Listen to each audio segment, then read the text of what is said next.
Olá, bem-vindos a esta nossa análise das diretrizes de 2025 da Rede Brasileira de Estudos sobre Hipertensão na Gravidez. Hoje, a gente vai destrinchar o protocolo clínico oficial sobre como identificar, medir e diagnosticar a hipertensão arterial crônica durante a gestação. É um tema de extrema relevância para a saúde pública e a gente vai ver o porquê agora mesmo. Nosso roteiro de hoje é super direto ao ponto. Vamos passar por 1. O desafio da hipertensão. 2. Os riscos maternos e fetais. 3. A aferição correta da pressão. 4. O monitoramento ambulatorial e residencial. 5. O diagnóstico clínico na gravidez. E para fechar no tópico 6, as causas primárias e secundárias. Parte 1. O desafio da hipertensão. Para começar, pensem nesse número, 36 milhões. É isso mesmo, a hipertensão crônica atua como uma ameaça completamente silenciosa que afeta pelo menos 36 milhões de brasileiros de ponta a ponta no país. É um desafio clínico gigantesco. E o negócio fica ainda mais impactante quando a gente faz um recorte específico. Acredite se quiser, essa condição atinge até 22% das mulheres em idade fértil. E tem um detalhe que não dá para ignorar. A incidência é 2 vezes mais comum em mulheres negras. Por causa disso, o momento do pré-natal não é só uma consulta de rotina, né? Muitas vezes é a nossa única oportunidade estruturada para avaliar como está o sistema cardiovascular dessa paciente. Parte 2. Riscos maternos e fetais. Dá uma olhada nessa comparação, porque ela ilustra perfeitamente a gravidade de tudo isso. Numa gravidez com hipertensão crônica, a chance de a mãe ter um AVC, um edema de pulmão ou uma insuficiência renal é de 5 a 6 vezes maior do que numa gestação normal. Sem falar na restrição de crescimento fetal, que tem a taxa dobrada. A gente está falando de danos sistêmicos que são imediatos e super perigosos. E as apostas para o bebê também são altíssimas. Estamos olhando por uma taxa de 17% de baixo peso ao nascer e prematuridade. Além disso, surgem aquelas complicações extremas que a gente tanto teme, tipo a sobreposição de pré-eclâmpsia, variando de 13% a 40%, a gravíssima síndrome HELP e até o descolamento prematuro da placenta. Definitivamente, não dá para brincar com esses riscos. Parte 3. Aferição correta da pressão.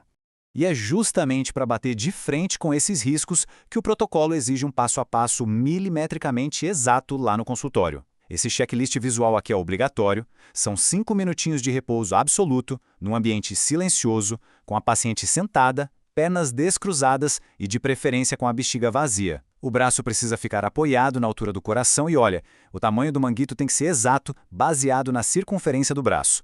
Tamanho único não serve para todo mundo, tá? Agora, a grande sacada do método manual é saber escutar. A pressão sistólica aparece exatamente naquele primeiro som bem claro que a gente chama de fase 1 de Korotkov. Mas a diastólica, bom, ela não é aquele último batimento abafado. É exatamente o momento em que o som desaparece por completo, a fase 5. Ah, e um detalhe de ouro. Entre uma inflação e outra no mesmo braço, é obrigatório pausar e esperar pelo menos 1 minuto inteiro. Parte 4. Monitoramento ambulatorial e residencial. A gente sabe que medir só no consultório tem as suas falhas, né? É aí que essas ferramentas de monitoramento externo entram como grandes aliadas. Elas são excelentes para driblar coisas como a famosa hipertensão do avental branco, onde o estresse da consulta faz a pressão disparar, e a perigosíssima hipertensão mascarada, que é aquela armadilha onde a pressão é alta no dia a dia da pessoa, mas misteriosamente fica normal lá na frente do médico. Isso garante que a teoria bata com a realidade. E o contraste prático entre os métodos é bem interessante. De um lado, temos o MAPA, que faz esse rastreio contínuo e automático por 24 horas. Do outro lado, o MRPA depende um pouco mais da paciente, exigindo registros bem estruturados de manhã e à noite. Escolher a técnica certa faz toda a diferença para manter a paciente engajada e refinar a avaliação final. Parte 5. Diagnóstico clínico na gravidez. Então, como que a gente fecha esse diagnóstico durante a gestação? Bom, a urgência é ditada totalmente pelos números. Se a marca bater 140 por 90, o protocolo pede uma espera mais pragmática, de umas 4 horas, até fazer a segunda leitura para confirmar. Mas, se a gente se depara com um quadro severo de 160 por 110, aí a janela para a segunda medição cai para apenas 15 minutos, tudo para permitir uma intervenção terapêutica imediata. Outra coisa super importante de notar é que o protocolo mantém firme o corte de 140 por 90 para a gravidez. Eles não adotaram aquela diretriz de 130 por 80 da cardiologia americana. Por que isso? É simples. As regras americanas são desenhadas para proteger o coração lá no longo prazo. Já a gestação tem um tempo bem limitado. Não justificaria começar com intervenções feitas para prevenir problemas de velhice durante esses poucos meses de gravidez. Parte 6. Causas primárias e secundárias. Para ir fechando a nossa análise clínica, a gente precisa olhar para as raízes do problema.